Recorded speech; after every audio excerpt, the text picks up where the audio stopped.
Spider-Man Homecoming. We got it. We've been waiting years. We've been waiting years for Spider-Man to show up in the Marvel Cinematic Universe. Shut the up, Trump. Let's start that again. Spider-Man Homecoming. Marvel Studios' first attempt at bringing Spider-Man into the Avengers picture. Their expanding and extended universe. We got it. It's We did. here. We sure did. Cheers, Jeff. This movie stands out as the type of movie like Ferris Bueller's Day Off or The Breakfast Club. More recently, Dope. I feel like there was more similarities in those two type of movies.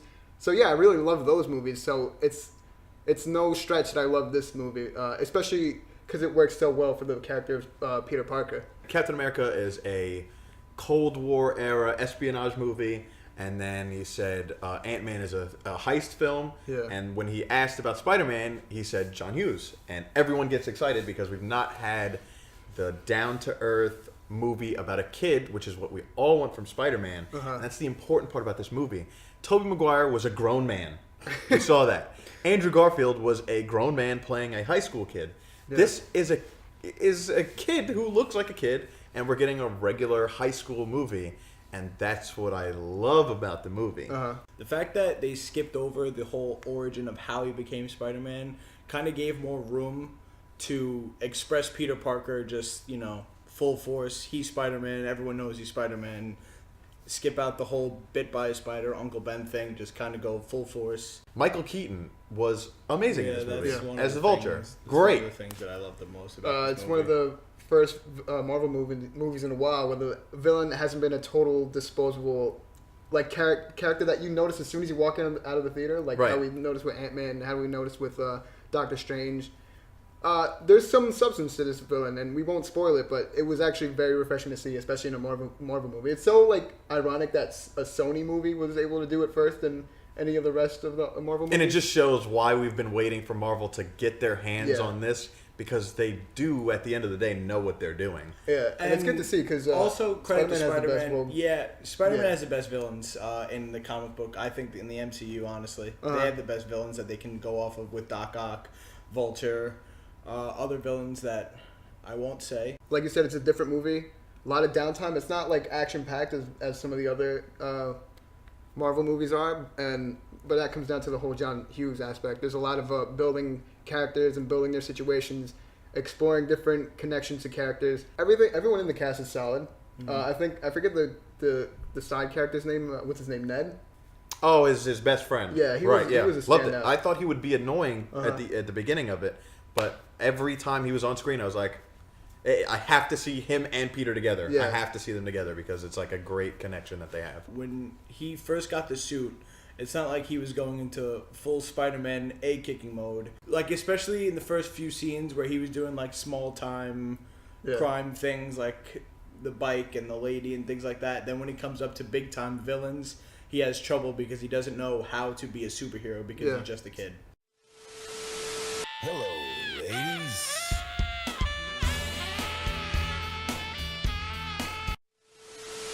The biggest issue that I had with this movie was that they missed the true message of what Spider-Man is. With great power comes great responsibility, and without Uncle Ben in it, you miss out on that. I see where you're coming from, but I think that they swapped. And you don't. They swapped Uncle Ben and put Iron Man in that role because that whole growing up thing glossed over that aspect of it. But you got to understand that we've seen Uncle Ben die in two. But here's the thing: it's of the not movie. about Uncle. I'm sorry, you have to have that connection. Yeah, but here's the thing: people are going to complain when you have Uncle Ben in the movie, and people are going to complain like you are right now if he's not in the movie. So it's a lose-lose, win-win. It's really going to be down to opinion. I think that I really do think that they swapped out Uncle Ben for Iron Man because he loses the suit midway through the movie, and then he has to. But that's not. There's never a message. It's not with great power. It's that's never the issue that I hold with the movie. It's not literally that, but it is somewhat like that. He loses the suit, and Iron Man says something like, "If you're not Spider-Man with the suit, you're not Spider-Man at all." If you're not Spider-Man without the suit, you're not Spider-Man at all. That's what it is. Every 10 minutes, there was something about the Avengers. About the Avengers, about Ultron, about the universe. It was just beating over the head, and it's never a bad thing to connect. Yeah, but it's at the end of the day, when you look back at this movie, it's going to be like, how does this movie stand alone by itself? This movie is just one that you could like fit in a puzzle, and if you were to pull out, it's not really going to make all too much sense when you just watch it by itself. Yeah, and at the end of the day, it does feel like they're making up for lost time because they have to throw this stuff in to say, "Oh, they're here, they're in this universe." Yeah. When they really could have just stuck with the fact that Tony Stark is his mentor, they could have just stuck with that. I don't like how disposable Shocker felt. Shocker was more of a weapon than a person. Mm-hmm. And growing up, like playing old Spider-Man games and comics and TV shows and whatnot, Shocker was the one villain that I thought was just like BA. That like he punches you and you are tased and you go flying thousands of feet. I didn't like Shocker. I didn't like that Shocker was a weapon rather than a persona. I don't remember too much from the comics, but I think that's okay. He was just a criminal. But I think even if we look back at some of the games, because I know we played a lot of games back in the day, I think that Shocker was always the type of character that you just ran into in the street or in the subway. That's what I'm saying. It was just like a character that they put in. I think that doesn't matter to me. Yeah, that's why I said it's more opinionated, because I really like Shocker as a villain, so I was kind of disappointed at how disposable he felt to me. I just think they spent too much time out of New York. Yeah. I don't know why he needed to go to DC. I don't really get that. I don't know why he spent so much time.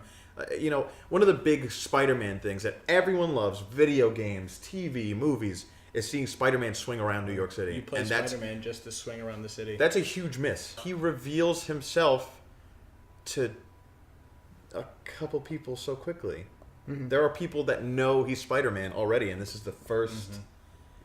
movie. I don't know if they're going to have consequences with that. They should, but of course they will. But you got to remember that this is in the Marvel Cinematic Universe, that literally every character has had their identity revealed. Next to Spider-Man 2 was probably the most fun I've had watching a Spider-Man movie. Just because Peter Parker is now like relatable as an awkward kid in high school, going through changes, and now he's Spider-Man. I think this movie was really well done. Couple misses for me.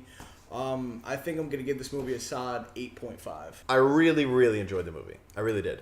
But I don't know if it's because I'm so deeply involved in like character and not just kind of pizzazz and flash on the screen. It does get kind of a missed out opportunity for me. It's kind of like a 7.5 to an 8. I don't really like to rate movies like that anymore, but if we have to, it's 7.5 to 8. It's a very good entrance. I'm very pleased with it. Honestly, I would have taken an okay movie for Spider-Man, but it was way more than okay. This type of movie works really well for the character. So of course I had a lot of fun with the movie, and like you said, it's obviously the best Spider-Man movie we had since Spider-Man 2. So it's like a homecoming to form for the Spider-Man character. Of course I loved it. It's very much a 7.5 for me also. Love the movie, and of course you should watch it as well if you have not already. I think you already have. It's been a while. That's it for this review of the fifth of Spider-Man. This has been a review from the fifth row. Oh no.